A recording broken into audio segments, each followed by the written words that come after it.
evening and welcome. You're watching Primetime News on TV1, bringing you the news. I'm Tharusha Kumar Singha. Up first in your headlines.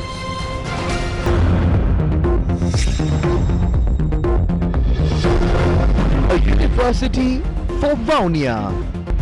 Minister Basil says that essential goods other than milk powder, gas, wheat flour and cement are freely available in the market. The surcharge tax is an even greater scam than the central bank bond scam. A revelation by Professor Aminda Metzila. The supergain tax එක හා හම්බ කරපු මුදල නැත්නම් රජයේ අත්සාධ කර මුදලින් පවා හම්බ කරන මුදල අවසාන කාටද දෙන්නේ? තමන්ගේ තාක්ෂිකව තමන්ගේ දේශපාලන දොරටුන්ට කොන්ත්‍රාත් දෙනවා. මේකට අපි කතා කරපු මහා බැංකු මන්ත්‍රණයට වඩා විශාල මොකක්ද? 7 suspects who attacked the Nivitigala musical show arrested. STF raids a house in Egoda Uyana. 1 dead in a shootout. Quad foreign ministers meet in Australia. China accuses the group of attempting to create a Cold War mentality. Making headlines tonight, the new University of Vaunia was declared open by President Gotabaya Rajapaksa today.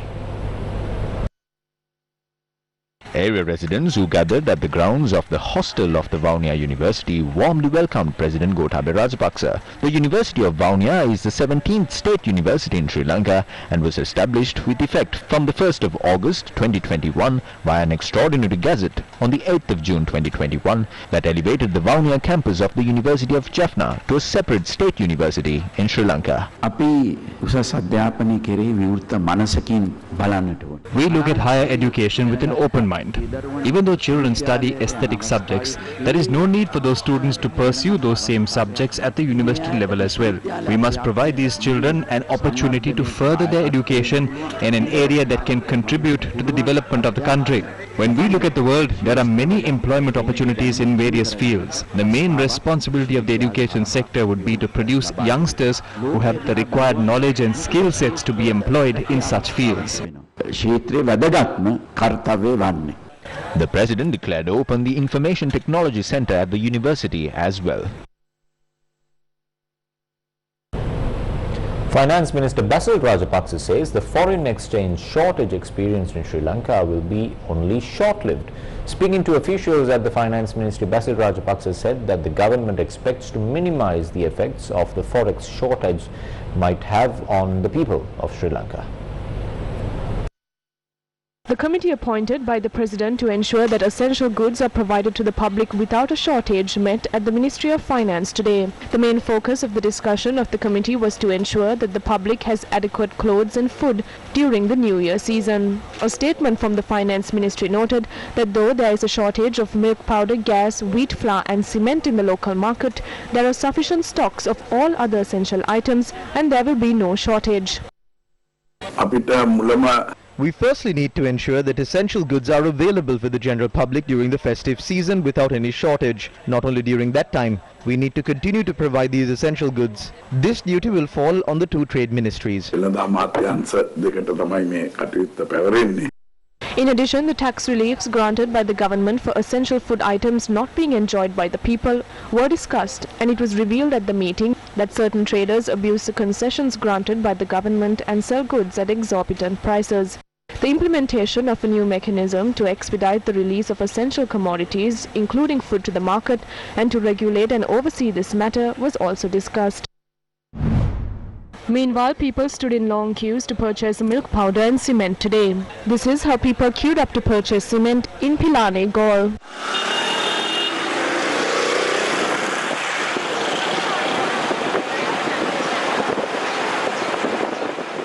කියන දෙයක් නැහැ මහත්තයෝ. ඉතින් අපි පොලිමේ තමයි ඉන්නේ. ඉතින් හැමදාම පොලිම පරිප්පු පොලිම සිමෙන්ති පොලිම හාල් පොලිම තෙල් පොලිම ඉතින් ඔක්කොම ඉතින් පොලිම දුගේ තමයි තියෙන්නේ. කතා කරන්න දෙයක්වත් නැහැ ඉතින් මේවා ගැන. දැන් මේ අපි මේ ගේ හදන්න 4-5 පාරක් ඇවිල්ලා පොලිම වලින් දැන් රාම බැරුණා පිටි ටික පැන ගන්න. බොහොම කරගහට මහත්තයෝ සිමෙන්ති බෑග් දෙකකට මෙච්චර මේ උදේ ඉඳලා පොලිමින් දෙයක් ගැන ඒ උදේට උකාම තේක නුඹ මෙච්චර මේ පොලිමින් ඉන්නේ. හරිම ලැජ්ජයි මේ සිමෙන්ති පොලිමේ දුක් විඳින හැටි උදේ 4ට ආයේ මෙතෙන්ට. Long queues were seen in Mirihana as well. These people had queued up to purchase milk powder.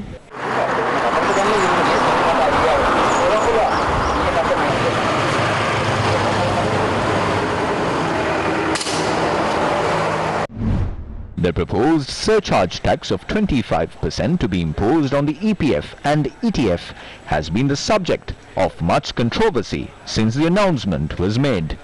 According to the bill, the surcharge tax will be levied from any individual, partnership or company whose taxable income calculated in accordance with the provisions of the Inland Revenue Act No. 24 of 2017 exceeds 2 billion rupees for the year of assessment commencing on the 1st of April 2020 at the rate of 25%.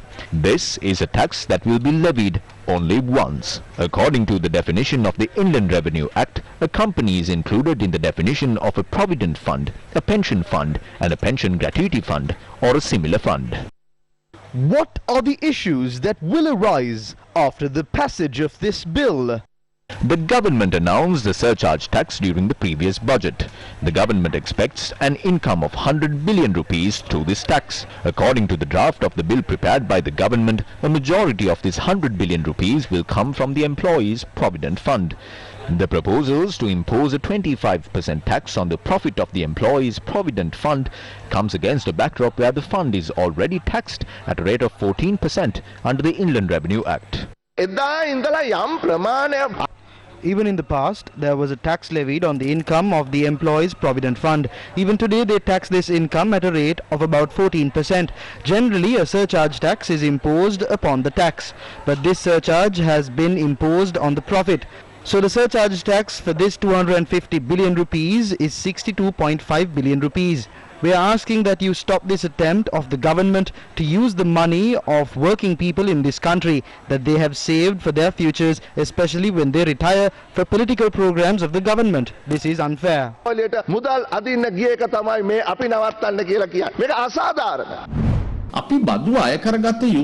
We should levy taxes like a bee drinking nectar from a flower.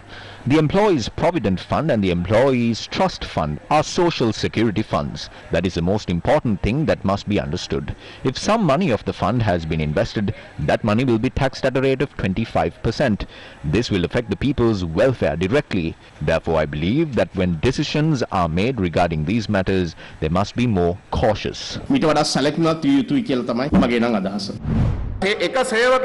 The interest rate due to a single employee by the year 2021 will be reduced by about 30,000 rupees. If a single employee is losing 30,000 rupees, that means the government is looting a total of 60,000 million rupees from the Employees' Provident Fund. All these businesses and the Employment Provident Fund have earned this income during 2020 to 2021 income tax year, and they have already spent that money. Some of the profits have been invested in assets, some have been used for the payment of dividends. In the case of the Employees' Provident Fund, the profit they have earned had been already distributed among the members. So as a result, if they are required to pay this surcharge in 2022 in 2 installments, one at the end of March this year and the other at the end of June this year, they will have to dispose of the assets that they have in the market, probably at a loss, to generate the necessary cash for making this payment. For example, the problem for Employees' Provident Fund would be much serious. That is because the Employees' Provident Fund doesn't have cash on its hand, except the money they need for a day-to-day basis for making refunds to the members, and all other monies have been invested in government reserves and treasury bonds. What are the companies and partnerships that will be subject to this tax? What are they going to do with the money that the government gets out of this super gains tax, even after taxing the Employees' Provident Fund? They are going to give it to their party supporters and political allies. They will give them contracts. This is a bigger scam than the central bank bond scam. They are looting the Employees' Provident Fund and distributing the money among their party supporters. These are the benefits that the employees of this country gets for a certain sum of money that is deducted from their salary, and the government is going to acquire about 70 billion of it. This massive tax is going to be levied from the biggest companies in the country. What will happen to this country afterwards? If businessmen are discouraged, the number of jobs that will be lost is unimaginable. We will have to see if this tax is being imposed to the detriment of certain entities and to the benefit of others. They are preparing to loot the people who earn their own money through this surcharge tax. What is this theft that they are preparing for in broad daylight? This is a classic example as to how a government is run according to the whims and fancies of the business class. While a public discourse has arisen regarding the surcharge tax, the International Monetary Fund or the IMF explained their involvement with Sri Lanka. The president there has asked China for restructuring terms for its debt, and they seem to have ruled out an IMF program at this stage.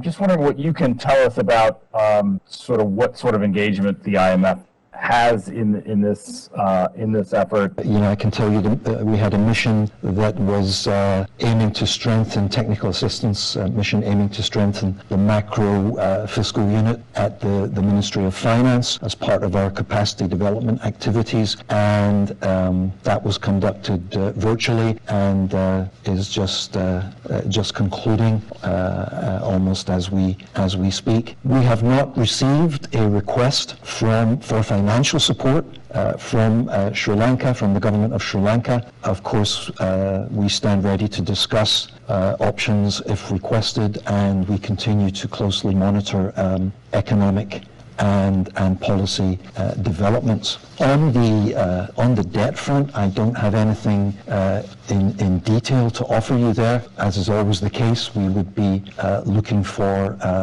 all participants to play their part as appropriate. Meanwhile, Sri Lankan High Commissioner to India Milinda Morugoda met with the Indian Finance Minister Nirmala Sitharaman in New Delhi today. According to the Office of the High Commissioner, a follow-up discussion on the purchase of essential goods and the $1 billion loan facility was carried out at the meeting. Finance Minister Basil Rajapaksa's tour of New Delhi was also a topic of discussion. The Sri Lankan High Commissioner has thanked the Indian Finance Minister for India's efforts in supporting Sri Lanka at this decisive juncture. The fourth meeting of the Quad foreign ministers was held in Melbourne, Australia today. 4 countries formed a group called Quad that aims to counter China's power in the Indo-Pacific region, which includes Sri Lanka. US Secretary of State Anthony Blinken, Australian Foreign Minister Marise Payne, Indian External Affairs Minister Dr. S. Jaishankar, and Japanese Foreign Minister Yoshimasa Hayashi attended the meeting. Australian Prime Minister Scott Morrison was also present at the meeting. Each of us stands for a world order that favours freedom, and particularly here in a free and open Indo-Pacific. But we also share a vision for a strong economy, not just regional stability and security, and our engagement in this region, of which we're so passionate about, gives all nations in the region options and choices and opportunities, and enables their sovereignty to be strengthened and respected. The Quad foreign ministers discussed how they could coordinate efforts on a vast range of areas, including maritime security, pandemic recovery, vaccination, cybersecurity, and global supply chain challenges. The ministers also discussed the looming crisis in Ukraine, with US Secretary of State Anthony Blinken calling Russia's military threats a challenge to the rule-based order and saying it mattered to the Quad even though it was half a world away. The Quad has been and always will be an affirmative partnership, rooted not in opposition to any country or group of countries, but rather in the belief that together we can do more to deliver broad-based progress for people in other countries, in our countries, across the Indo-Pacific. Our efforts today show that the stronger the Quad gets, the more we'll be able to deliver on that promise. However, India's External Affairs Minister has split from his Quad counterparts over the threat of a Russian invasion in Ukraine, declaring that he wants the group to focus on cooperation and collaboration rather than confrontation. We are for something, not against somebody. They identified a number of areas where if the 4 of us cooperate practically and efficiently, I think the world would be a much better place. Senator Payne took aim at the No Limits partnership unveiled earlier this month by China and Russia. Senator Payne said Russia's and China's vision was antithetical to those of liberal democracies. Japanese Foreign Minister Hayashi said all four countries would work together to counter the challenges to maritime security posed by China in the South and East China Seas. However, prior to the meeting, China lambasted against the Quad Foreign Ministers meeting and accused the members, including India and the United States, of creating a bloc confrontation and having a Cold War mentality.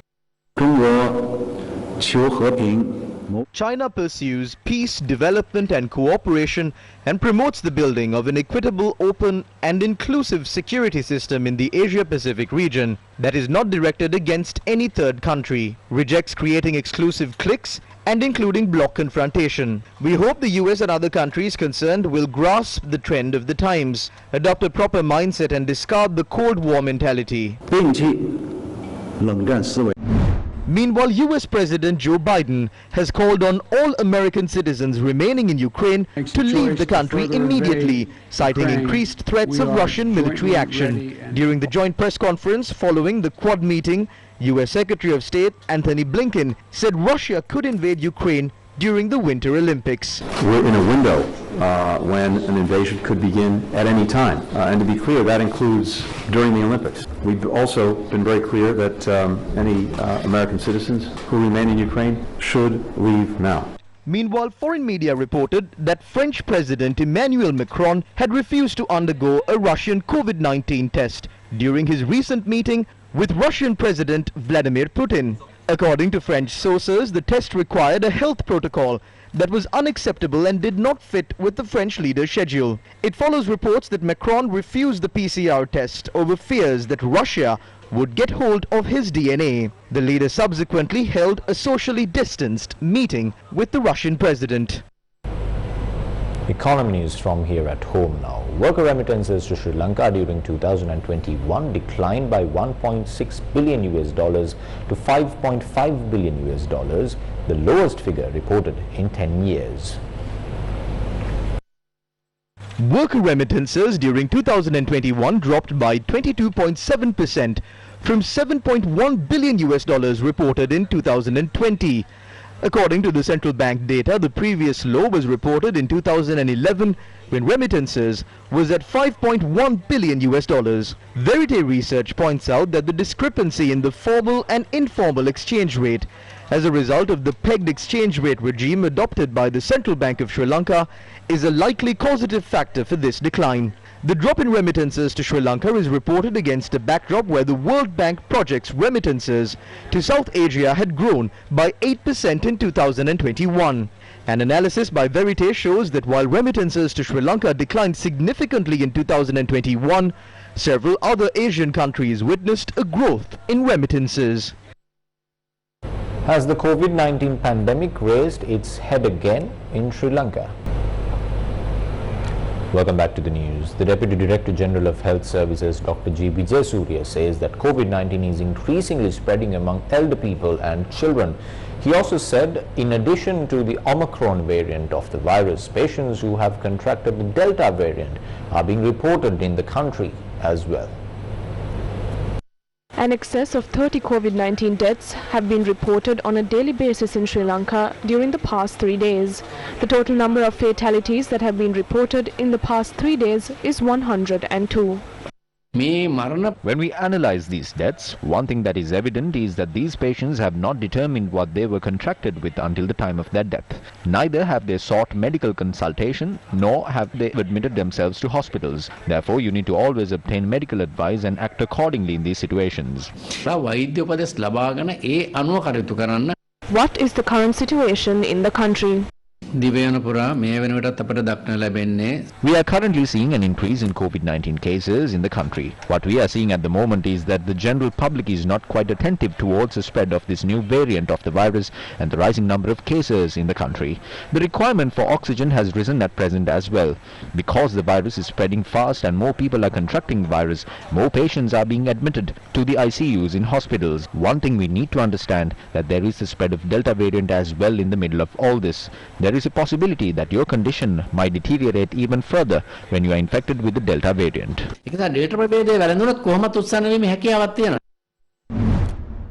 A group of backbench MPs of the government convened a media briefing today and said that the protests being held in the country are a reason for the rising cases of COVID-19. President Gotabaya Rajapaksa protected the people of this country thanks to the successful vaccination drive in the country. As a result of all these public gatherings, the numbers will increase further. All of this will impact the country at the end of the day. When the economy of this country is impacted, it impacts the development process of the country as well. The impact is not solely felt by Saman Ratnapriya or the Janata Vimukti Peramuna. It is felt by the entire nation. That is why we are saying not to take to the streets to hold protests.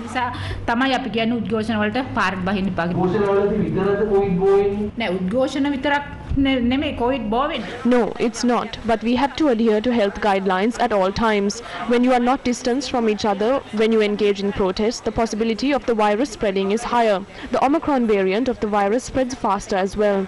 Therefore, I am asking again not to step out to the streets to hold protests. We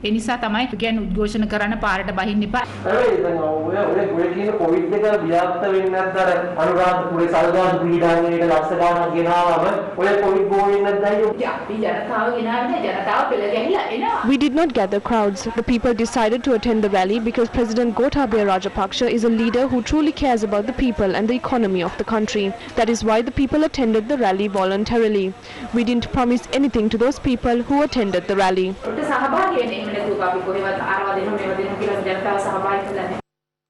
Over to a developing story this evening. 17 health trade unions who are currently on strike did not report to duty today, despite the enjoining order issued by the Colombo District Court preventing them from continuing their strike action.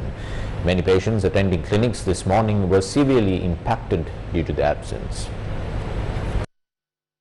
17 trade unions attached to nursing, complementary medicine and paramedical services staged a strike during the past few days, highlighting 7 demands. However, an enjoining order to suspend the trade union action was issued by the Colombo District Court after the Attorney General filed an action against the Government Nursing Officers Association. Health services at hospitals were disrupted as members of health trade unions did not report to work. Issuing medicine, conducting clinics and laboratory tests at the Pulastipura Regional Hospital in Polonnaruwa, the Kurunagala Hospital, the Karapiti Teaching Hospital in Gaul and the Anuradhapura Teaching Hospital were disrupted.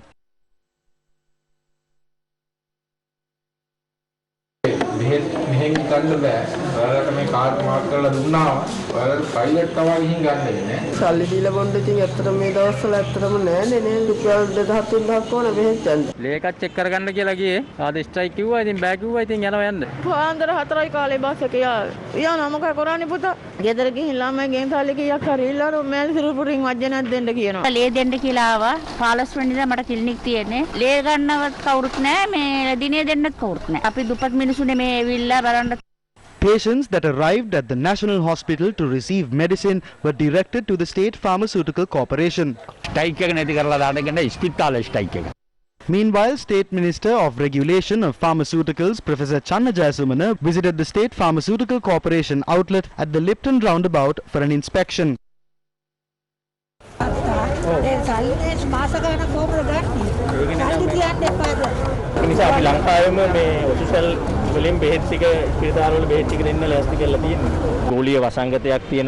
At a time when a pandemic is spreading in the country, the strike launched by the health service providers is unacceptable. We see it as an inhumane act. It is clear that this strike is not motivated by economical reasons, but by political reasons.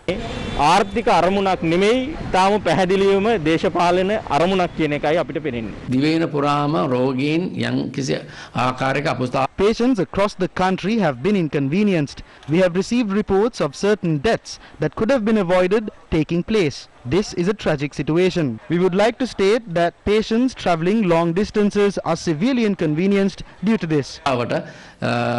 ඉමහත් අපහසුතාවයකට පත් වෙන බව ප්‍රකාශ කරන්න කැමැතියි. Meanwhile, health professionals in the Anuradhapura district marched in protest from opposite the Anuradhapura Teaching Hospital to the Maitri Palamavata this afternoon.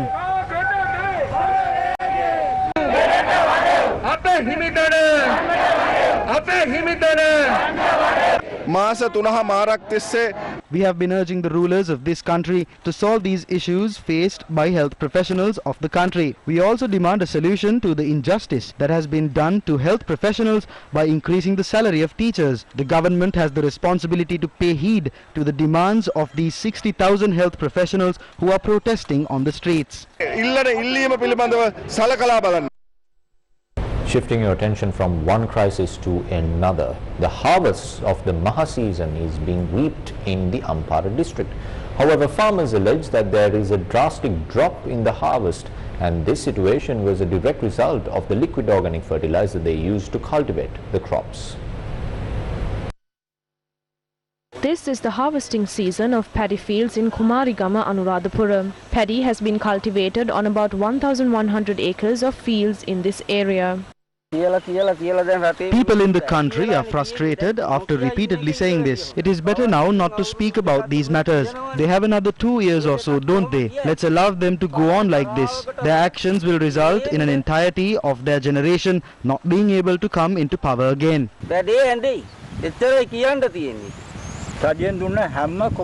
We used all the fertilizer provided to us by the government. We even used the liquid fertilizer that they gave us. Although our fields look good, here, look at this paddy stalk. There is only one seed. Look at this. They are lying to us. When we harvest an acre of land, we only have about 10 to 12 sacks of rice. Those some paddy fields gave us a harvest of about 40, 60 or even 70 sacks.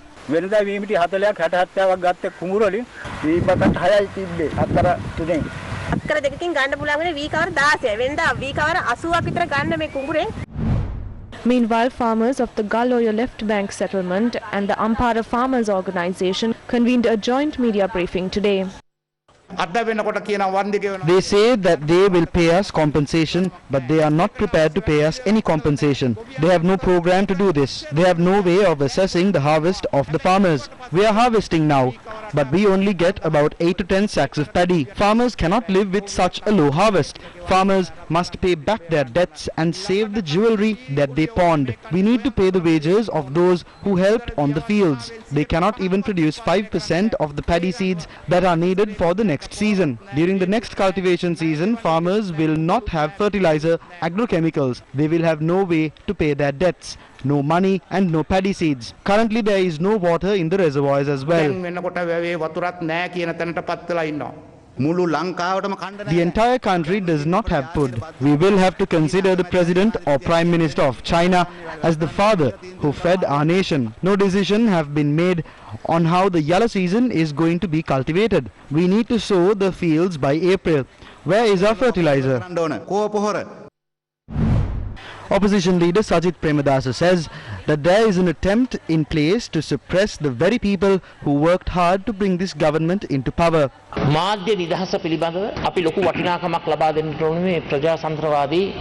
have to give due value to media within this democratic system. Whoever it is that makes allegations, we must take those allegations in good spirit and face the challenges that follow within this democratic framework. Sudatta Tilakasiri, who worked really hard to bring this government back into power, is now in fear of his life. He is living with great uncertainty. I request the Prime Minister to get in touch with him, talk to him and give solutions to the issues he has. Sudatta Tilakasiri is not someone who worked hard for my victory. He is someone who did a lot to make you emerge victorious. He was there on every political stage. I would hope that you would take the responsibility of protecting his life.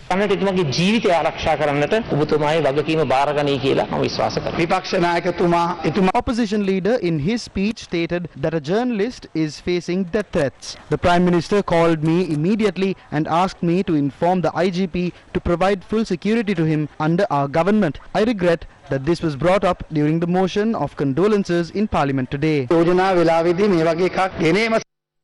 As it was mentioned in your headlines for tonight, 7 suspects were arrested in connection to a clash that broke out at a musical show in Nivitigala, Ratnapura. The clash had taken place at a music concert held in Nivitigala last night. The stage and musical instruments and other equipment on stage were damaged.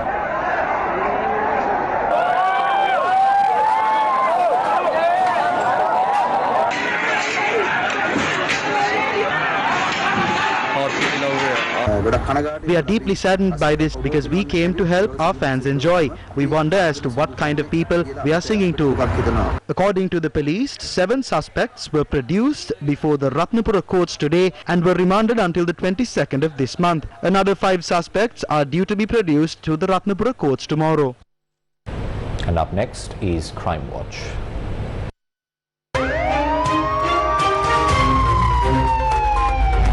Crime Watch. A shooting took place at a house in Isurusiri Mawata in Egodawayana Moratua at about 10 p.m. last night. The police special task force had opened fire in response to shots being fired by an occupant of the house. A drug racketeer by the name of Abba had died in the shootout. Abba is a close associate of the drug racketeer Panadure Salindu, who operates a drug racket from Dubai. A member of the police special task force was shot in his bulletproof vest. The police officer is being treated at the Panadura hospital. 6 suspects in the house were arrested and handed over to the custody of the police. A hand grenade manufactured overseas was found at a house of one of the arrested suspects. The deceased was Dilan Samira alias Abba, who was 27 years old.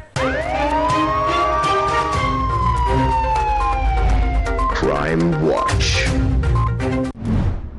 Minister of Youth and Sports Namal Rajapaksa expressed the following views during a program in Ambalangoda.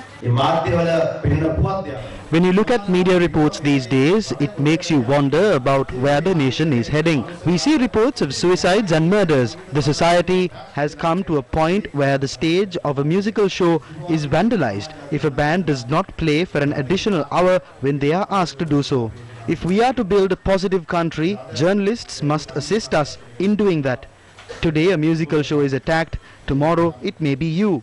Because if the society is getting a negative impression, the final result would be a broken society. There would be no point in developing the country.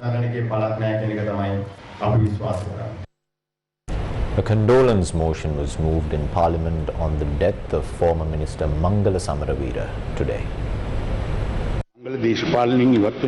I was very saddened when Mangala left politics as well as when he passed away. I say this because Mangala Samaravira is a politician who should be in politics. He was a politician who can fight. When he said that he was leaving politics, I called Mangala and urged him to stay. The reason for that is, in politics, we need opponents like Mangala. I have to mention 2 occasions in my political life during which Mangala Samaravira supported me and gave me strength. During my tenure as Minister of Housing, he unhesitantly allocated large sums of money to the Ministry of Housing. He assessed the progress of the ministry annually and gave us a lot of strength to carry out the housing program. The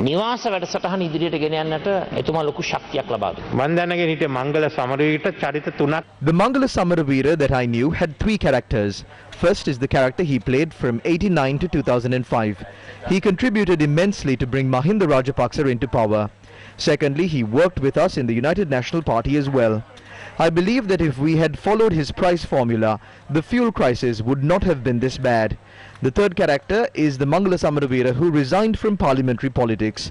He contacted me over the phone and told me that he was not contesting. We met and spoke about it as well. He said that we cannot continue engaging in traditional politics and that it will not provide answers to the country's problems. On a similar somber note, a 30-year-old father of 2 in Villachia lost his life after he was attacked by a wild elephant. An elephant that came charging in to attack 3 people who were trying to protect their crops took the life of 1 person. Another managed to save his life by climbing a nearby tree, and the other jumped into a well. The same elephant that took this man's life did not stop there. The elephant proceeded to destroy the cultivated land of the dead farmer and then was heading towards his house.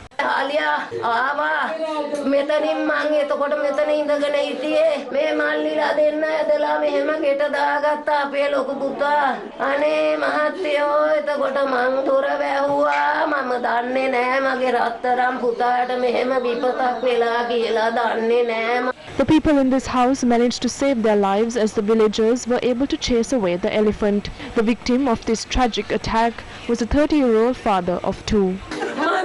The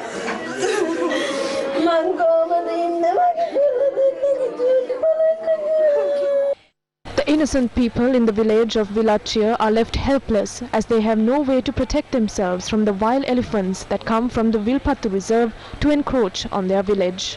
අතාමාර වෙනකොට වනජීවිකෙන් කිසිම පෝන්නයක් answer කරන්නේ කිසිම කෙනෙක් එන්නෙත් නැහැ. දවල් කාලට ඇවිල්ලා අලි වෙඩි ගහලා අලින් අවුස්සලා දාලා හයමාර විතරෝන මේ ගමේ ඒගොල්ලෝ යන්නේ. A simple letter.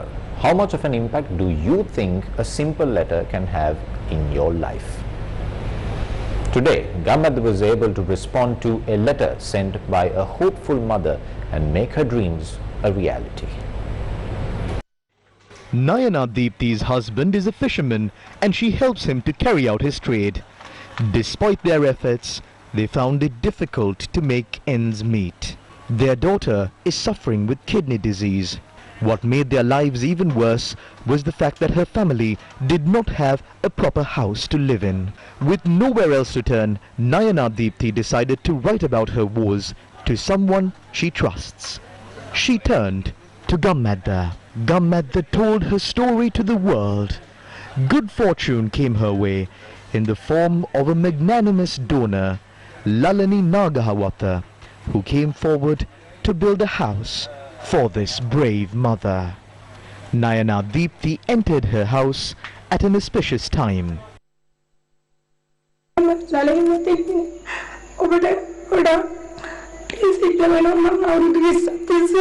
චූටි කුඩාලා ඇරිකම තමයි ජීවත් වෙන්නේ. දරුවෙක් දැන් වග්ගොඩමරු ඇදලා වරුදු දරු හතරක් වෙනවා. අම්මට දැන් නම් ගොඩාක් මතර සතුටුයි. ගොඩාක් පිංසිද්ධ වෙනවා. මම එතුණයි කියන මට ගොඩාක් සතුටින් මගේ දරුවෝ දෙන්නයි මගේ මහත්තයායිකමට සතුටින් ජීවත් වෙන්න පුළුවන්. ඔබතුමාට ගම්මාසේනි ඔබලාට පැමිණි සියලු දෙනාටම ගොඩාක් ස්තුතියි. ඒ වගේම ගොඩාක් පිං.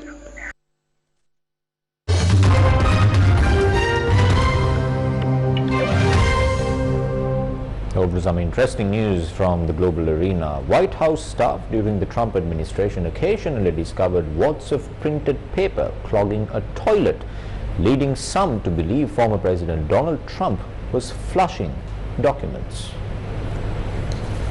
The revelation, detailed in Confidence Man, a forthcoming book on the Trump presidency by New York Times reporter Maggie Haberman, adds to the growing list of examples that Trump and his close aides may have violated federal laws around record keeping. Flushing presidential papers would be in clear violation of the Presidential Records Act, and Haberman's report comes the same morning as the House Committee on Oversight and Reform's launch of an investigation into Trump after 15 boxes of presidential records were recovered at his Mar-a-Lago residence. Trump called the toilet allegation, I quote, categorically untrue, end quote, in a statement released yesterday.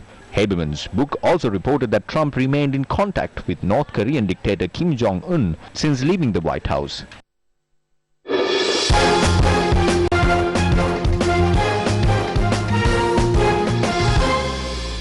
Australia managed to beat Sri Lanka by 20 runs according to the Duckworth and Lewis method in the first T20 international played at the Sydney Cricket Ground today. Thanks for watching and good night.